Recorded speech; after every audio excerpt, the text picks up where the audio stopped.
All right, guys, we're continuing on with the separation of variables in order for us to solve differential equations. I saw the email that College Board sent to the students, and they did have a lot of good information in there. One that really jumped off the page for me was the tutorial sessions that are starting after March 25th. I would definitely take advantage of that if I were you. I will be doing some review through the video, but I think that it'd be a great resource for you guys to try out. All right, so I'm giving you a worksheet. The worksheet that I'm posting isn't numbered, so just bear with me.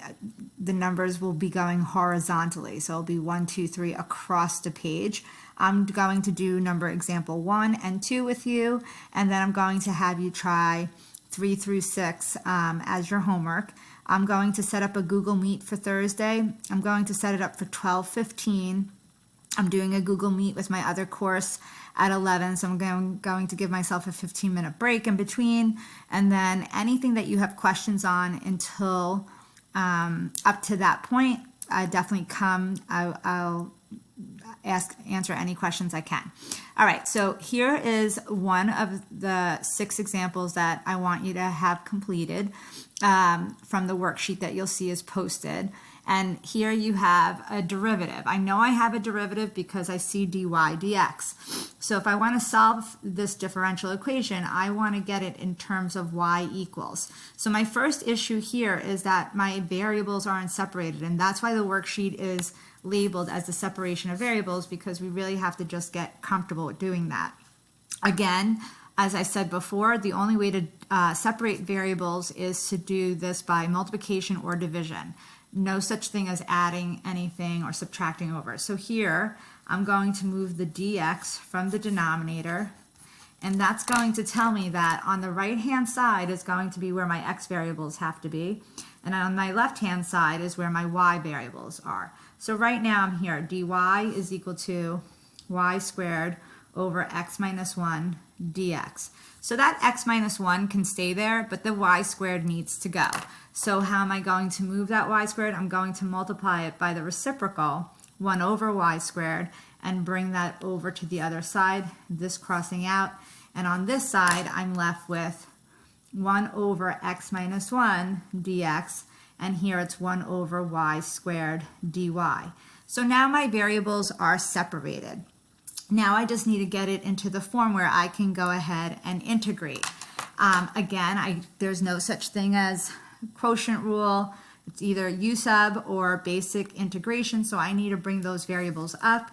I can do this by applying a negative exponent. Y to the negative 2 dy is equal to this entire binomial, x minus 1 to the negative 1.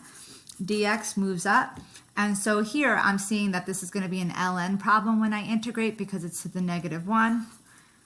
So I'm going to want to use u substitution there just to double check that I don't have anything extra that needs to be put into the equation when I sub in. Here, this is your basic integration, so this I add 1, I get y to the negative 1, I divide by that new exponent, and the dy becomes a plus c. Here, as I said, I want to use u substitution, so off to the side I'm going to say my u is x minus 1, and du is just dx. So this one's not that terrible, no extra pieces here. So when I go ahead and do u substitution, I'm able to integrate it, and it's a simple ln problem where it goes plus c, and then here I just clean this up. It's negative 1 over y plus c. This, I'm going to subtract the c over. I'm going to get negative 1 over y is equal to ln. I'm going to put the u back in, x minus 1 plus c. Now I need to solve for y, so the only thing that's left here that I can do is I can cross multiply. So I'm going to bring that work over here, okay?